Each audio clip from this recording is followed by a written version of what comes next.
Okay, all right. So I just wanted to run, I've just had a chat and just wanted to run through a few things in general on a few topics. And so there was the thing of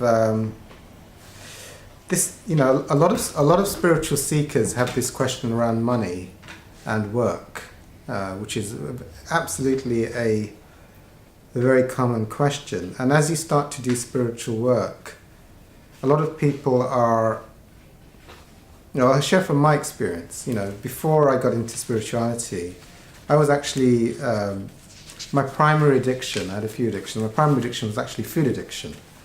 And, but I had another addiction, which was workaholism. And it's probably quite common in today's day and age. I'd done a degree in biochemistry, but then I'd done an MBA, and of course you're just addicted, you just get addicted to doing work. And then the stock market, it's a culture of workaholics. It's like you should come very, very early and you should stay very, very late, and that's like a minimum requirement. You shouldn't have a social life, that's not allowed, you see. So that was the kind of competitive workaholic culture I was in. So I had food addiction, I had workaholism, stuff going on, other addictive issues as well. So it's a very good question, and of course, this world is fear-based. It's fear-based, and the currency in the West is, that's a bit of a joke, isn't it? The currency in the West is currency. The currency in the West is you've got to make money. Money is everything. Money and success and status. Money, success and status are everything. In the Western culture, there are some cultures which that isn't necessarily always the case. But in this culture, I was born in this culture, my parents were very much be successful. They wanted me to be a doctor. So this drive to, what it does is it's very much this fear-based idea of like making money. And it's also, I think, part of the male archetype. You are your career and how much money you make, and what status you've got. So it was very much into that. But in terms of, and in that very disconnected state, because I was totally disconnected from spirit, totally disconnected from my spiritual essence. And the more you go into this kind of addictive workaholic patterns, actually you become more disconnected. You actually become more, because you're more and more in your head, and the more you go in your head, and actually it's an addiction. The addiction that I got as a workaholic, apart from having negative beliefs around it, limiting beliefs, was that you get a high. I used to get a high, what I call the adrenaline high, which then became which I could live on for quite a few years, adrenaline high, until everything shut down, in my story. So when you're in a lot of fear and you're in a lot of workaholism, you cut yourself off from spirit, from life, from the life force. Now, anybody who's aware of, I'm going to talk a little bit about muscle testing today, but kinesiology is that whenever you're in fear, your whole body goes weak. Your meridians, your acupuncture meridians, your energy lines goes weak, and you're blowing out one of the meridian lines. Paradoxically, it's quite funny, really. I'll come on to this in a second. But at the age of 30, I was working in the stock market. I was a rampant workaholic, and I was binging out on food, and and I was full of fear. I was afraid, I thought my boss was going, he would say to people, like, you're going to get sacked. So I was like in total terror, like, I'm going to get sacked. And I was in the fear that if I lost that job, I'd never get another opportunity. I wouldn't get a reference and I'd never get another job. I had that kind of mentality. So I had to keep the job. Very low self-esteem. But I worked really, really hard. I remember in that job, it's a culture of workaholics. It sounds like I'm showing off. It's a culture of workaholics, but I was like the last workaholic to leave the office at about 10. And they left the keys with me sometimes because I had such low self-esteem. I had to do more work than everyone else. And the boss loved me because it was like, God, he's killing himself. Literally, I was killing myself. So he did love me. Yeah. I was actually killing myself trying to do that level of intensity work. And I was getting the adrenaline, and I still had to go to work. I had bronchitis, I was coughing up blood, but I still had to go to work. And I was working these insane hours, and I was addicted. I could not stop myself. I had bronchitis. I still could not stop. There was no power to not go to work. You know, it was that's like what you call addiction. You just cannot stop yourself. You just have to do it. It becomes like it's a field of energy, a negative field of energy, where you're just powerless to just carry on, and you cannot stop yourself any longer. It's so entrenched. It's a negative field. And you know, he gave me 2 pay rises within the space of about a year without me asking, because I felt like worthless all the time. He was just giving me pay rises. And then I was the head analyst, and I could hire 2 juniors under me, you know. So I was probably making the company a lot of money, killing myself. Anyway, literally I was, because, you know, on the flight back, you know, I got, you know the story, but I got kidney failure. I got these inflamed feet. My feet didn't fit in the shoes. I was rushed to the Royal Free Hospital, and they said we're not, you know, they hadn't seen a case like mine. You know, I was going towards death at a very, very rapid rate, and they basically said they don't know what to do to keep me alive. And I realised that at the age of 30, I was facing imminent death, which was quite a shock, really. And then I had my first spiritual experience. I won't give you the whole story, but I had my first heavenly spiritual experience. And a voice said, find a spiritual solution. That's all it said. So at the age of 30, I had not interested in spirituality, just the material and workaholism and achieving and money. And of course, you know, the ideas, you know, you had beliefs like you need money to survive, you know, and you need a job to survive. In fact, my self-esteem was based on my identity as a job.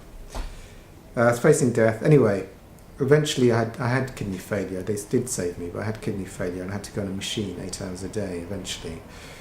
But I was really, really bad health, and went on this spiritual quest, you know, learning TM meditation, going to acupuncturists. I won't name them, because for 2 or 3 years I tried everything spiritual in London. I mean, might not have done everything, but I did a lot, you know, trying to find where I could get this thing. And I went to an acupuncturist, you know, There was like, I was going to these free sessions. The students could use you as a guinea pig, but they were overseen by, you know, a senior acupuncturist. So I won't go into too many acupuncture stories. But then the guy came up to me, because I had kidney failure. And in Chinese medicine, the kidney acupuncture meridian line is do you know which emotion it is? It's fear. So, you know, if you know anything about the meridian lines in Chinese medicine, you know, the energy line which goes down the kidneys is if you go into fear. If you're in fear, you block off that energy line that goes down the kidney meridian. And I'd literally like totally taken out my kidneys, literally kidney failure. So, you know, like all these different illnesses have different energy lines. They get blocked whenever you're in these negative. Workaholism will block your energy lines. Addiction will block your energy lines. Fear, shame, guilt, all of that will just block all your energy lines off. And you'll start, first you'll emotionally be damaged, but if you keep it up long enough, then your organs or your body will start to go, or you'll get chronic fatigue, or or you'll get a burnout, or you might get an emotional rock bottom, like go into overwhelm and collapse, or a rock bottom. So here's the thing. So this is the thing, like a lot of people who start getting drawn into spirituality have this thing around money and fear of money, and also losing interest in their careers, or feeling, or even also being a workaholic. And I think it's just normal. There's just so many beliefs from the collective, like you've got to be doing something productive all the time, otherwise you're wasting time. You know, you just have to be productive. And so those are, we do them later on in our cancelling belief exercises. Those are all beliefs, like Yeah, there's many beliefs. Like I cancel my belief. I have to be productive all the time. I'm an infinite being subject only to what I hold in mind. Or I cancel my fear of money in the future. I'm an infinite being subject only to what I hold in mind. Or I cancel my belief. Well, here's the thing with fear. And if people are really, like I meet people who are really getting enthusiastic about spiritual work, and then they're losing their enthusiasm. Some, like me, are forced to stop work completely and just pursue something else to heal me. But some also do work. So it's a very, very common question, and it's something pulls them towards a spiritual focus. And but then there's these haunting thoughts of like, I should be productive continuously, or everything's going to fall to pieces because I'm not doing as much productively. So these are very common thoughts. And what I'd say with that is the most important thing is, in my experience, is to let go of fear and develop spiritually. And the vibration of your energetic vibration, spiritual vibration, is what attracts what's in alignment and what's good for you. But fear and fear of money is a negative spiritual vibration. Now, what you'll experience is, quite often as you do spiritual work, sometimes careers and the people you hang out with change. And that's not always necessarily a bad thing, you see. My identity was with the stock market, and I was like hankering to get back in because that's my whole identity. But later on I realized, as I was forced to do spiritual work, that that's not what my spirit wants to do. My spirit does not want to work in the stock market. And so some people they may stay in their profession and their whole attitude in it changes, but that's also okay as well. So now here's the thing. Having a negative belief around beliefs are very powerful. Like if you believe that I have to be productive all day long, otherwise I'm worthless, that will have a very profound effect on your consciousness. Also, believing that I have to have a lot of money in the bank, or I have to have a secure, I have to maintain my profession at all costs, otherwise I'll go down the pan, is also a very strong belief, you see. And just having that belief will also be, it's almost like a self-fulfilling prophecy. What I found with my spiritual teachers is that actually money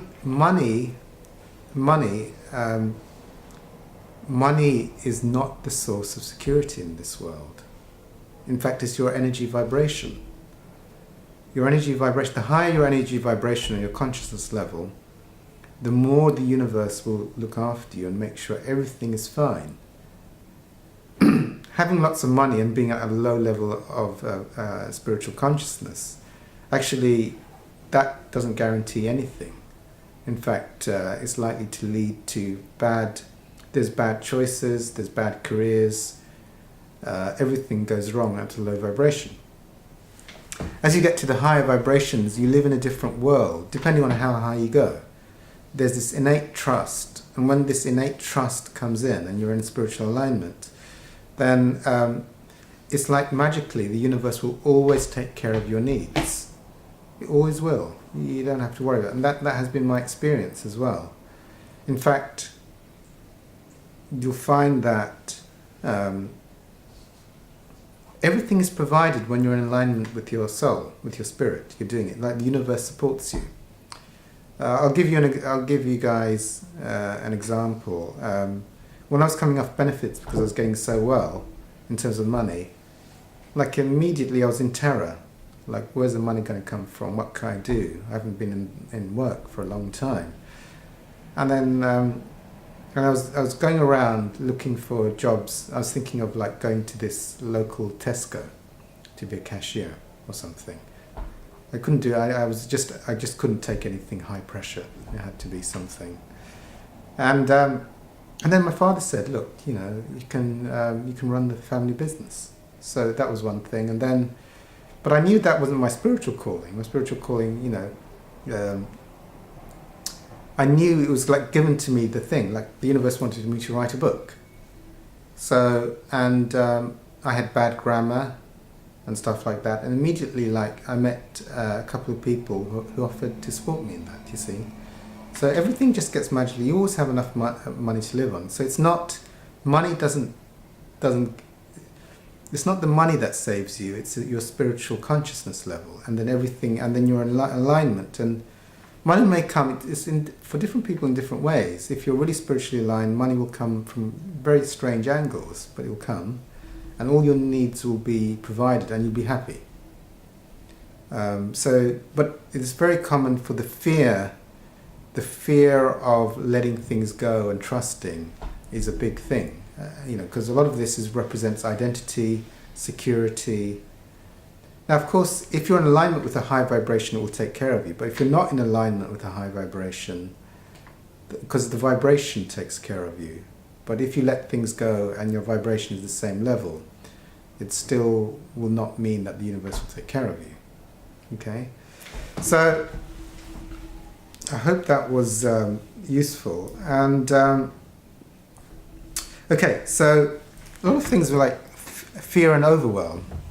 Fear and overwhelm and feelings. Now here's the thing, the most important thing in my view is raising your spiritual vibration. What do I mean by that? It's like letting go of the underpinnings of the ego. And what do I mean by that? Well, what is the ego? The ego for me is very simply,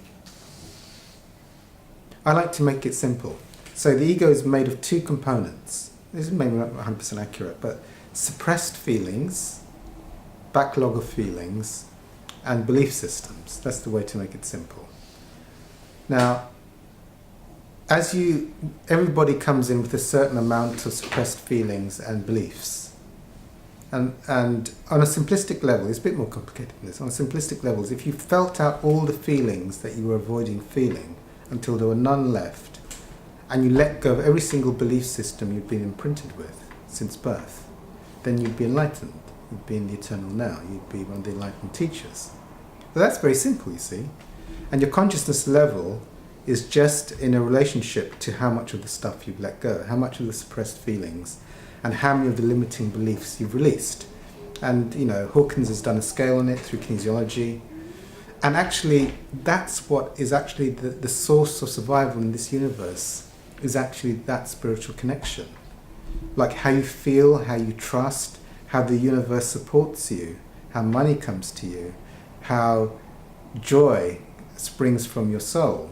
That's all related to spiritual consciousness. And the world we're in, which is a fear-based world of fear and separation, is that these symbolic external things are the source of your security, love and happiness.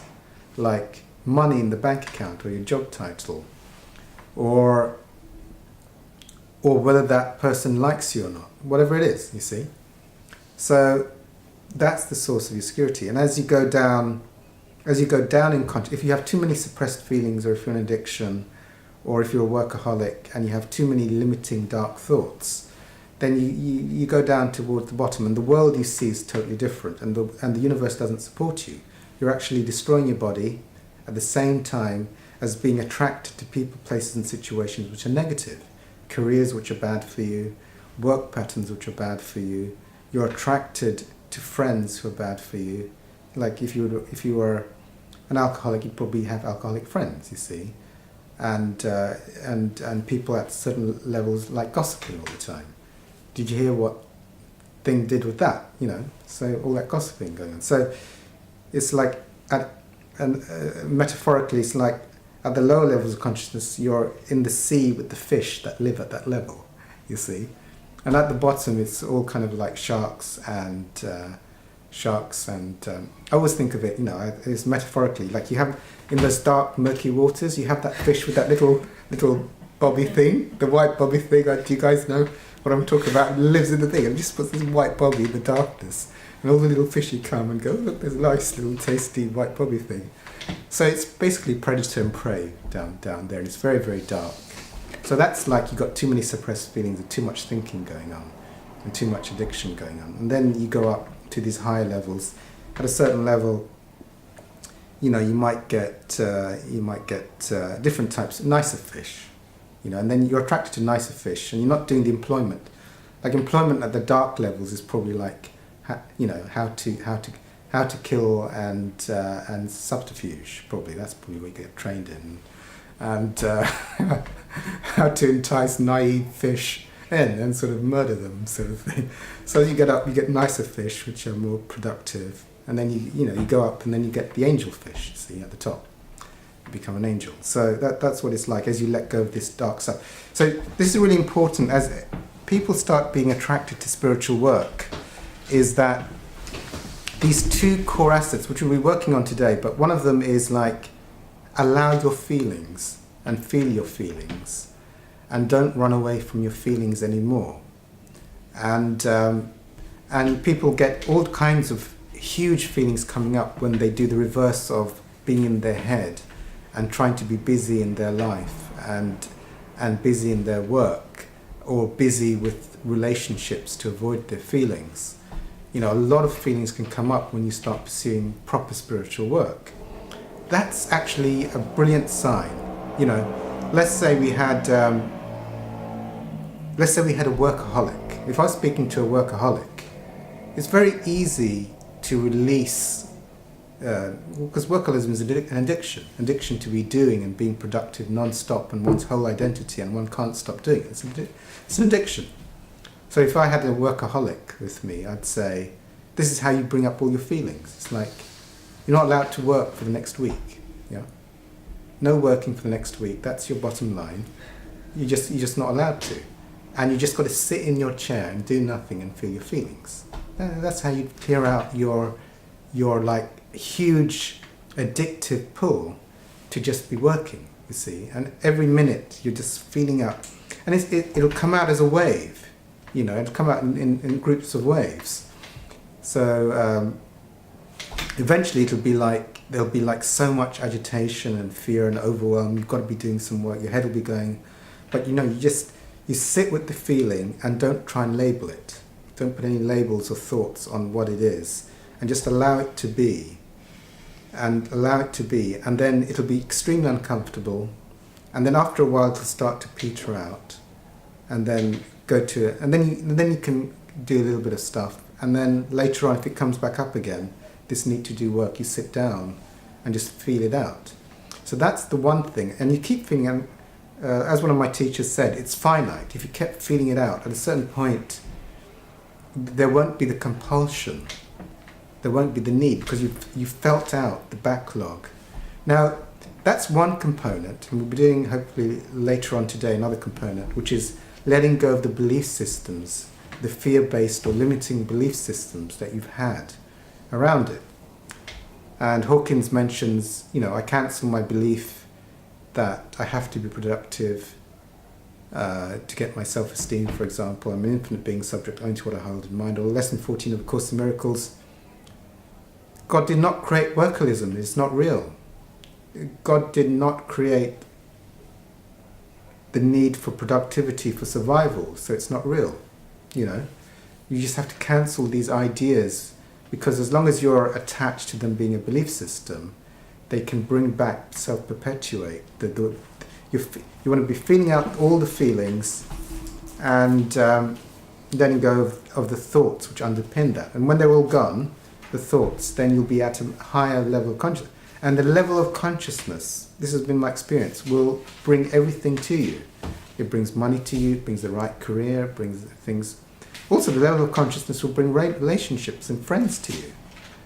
Because you'll have fear, like, well, I've only got one drinking buddy and that's my only friend. And if I do this spiritual work, you won't understand. So you go, But if you're a spiritual, so actually I get questions like that, like I'm not able to connect with other people at work, because they're speaking all about football and I'm not really interested in football, and they're not interested in enlightenment. So it's a bit of a so it's a tough one for spiritual seekers. But anyway, so that's on that. So it's like letting that go. If you're having overwhelming feelings of fear, I would really spend time, apart from doing any spiritual work, to process that fear, whether it's in fellowships or whatever it is just spending time sitting with the feelings and letting it go.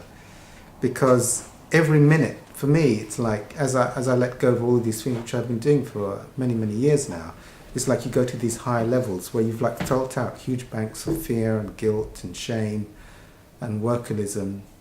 Muji is actually, my other teacher, is really, really good. Actually, even the need to be doing something is a belief. You cannot be like in this moment in absolute sublime bliss because this thought goes, what are you doing? You have to be doing something, So it's like, it's a core of human identity. You should be doing something all the time. And if you sit still for a second, this thought torments nearly everyone. Like, what were you doing? You were just silent. You can't be silent for a second. Be productive, So you've got to let that go. It's actually a belief. When you get to the very high levels, these subtle ones come in. Like, they won't let you be in the present moment. They won't let you be in the timeless now. It's like, no, you're not allowed to be just now. What's happening in the next day, in the next hour? What's your productivity schedule? So all this thing. So first they're grosser ones, but you get these more subtle ones later on. Okay, so so that's just feeling the feelings, and it's a bit blasé, this thing of trust, let go and trust. Let go, because when you let go of all these emotions and these belief systems around identity and work, it's like it's a leap of faith. But the experience of everyone, I'm confident of this. Everyone who's released stuff, they become happier, and they're taken care of. There is this thing which a lot of people do, which is called spiritual bargaining. They won't let go because of what I call spiritual bargaining. What is spiritual bargaining? It means I won't let go unless you guarantee me I'll get a Ferrari. That's what I call spiritual bargaining. I don't know if that makes sense. But it's like, I'll let go, but I want my outcomes to be exactly the way I want my outcomes. Like God, I won't let go of my career and my fascination with money unless you guarantee I'm going to be a millionaire. Because it's not necessarily, my experience is that when you're in alignment with your soul, everything will be taken care of. And actually your highest happiness may not be what your ego thinks. It may not be.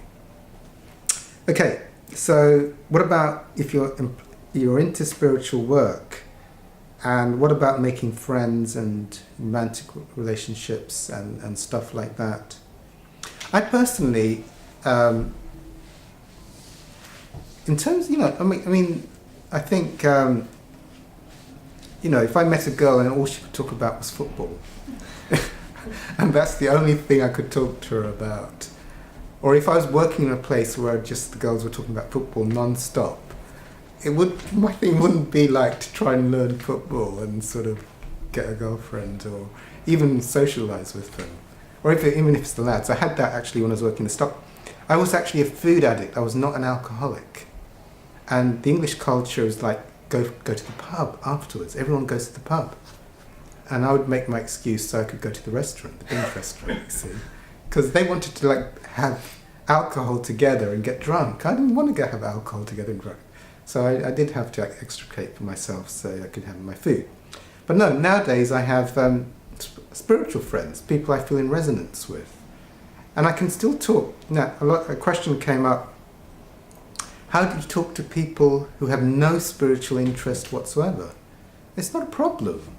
It's like, when I'm speaking to people who have no spiritual interest, I don't talk about spirituality. I just talk to them like human beings, you see.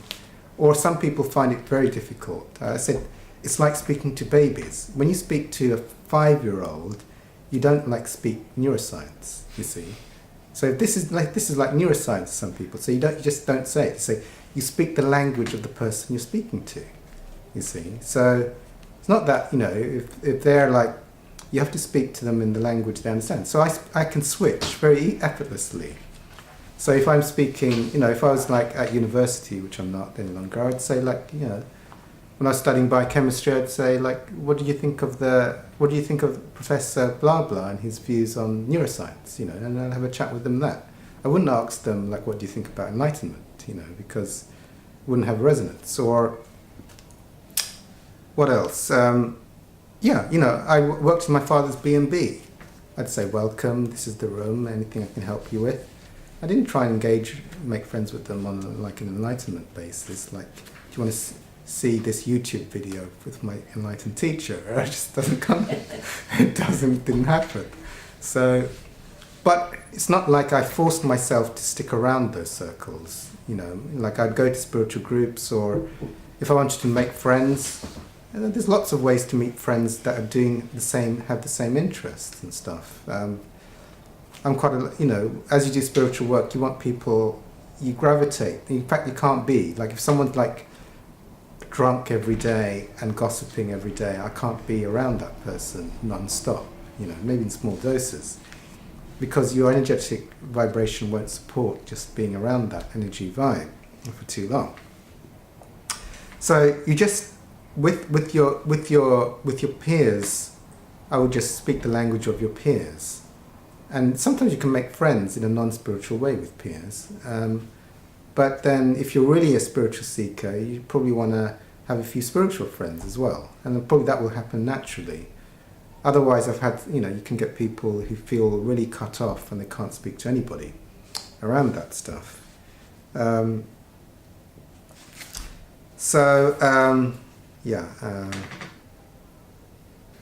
take care of myself.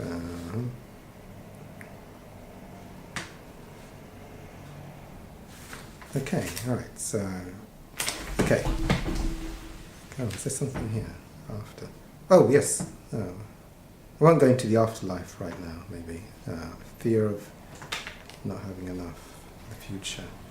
I hope I've answered that question for the future. There's a lesson in A Course in Miracles which is place the future in the hands of God. And as you get more and more, you know, like in certain places I go, they say keep it in the day. And then Eckhart, probably he wouldn't say this, but he's keeping the moment. Okay.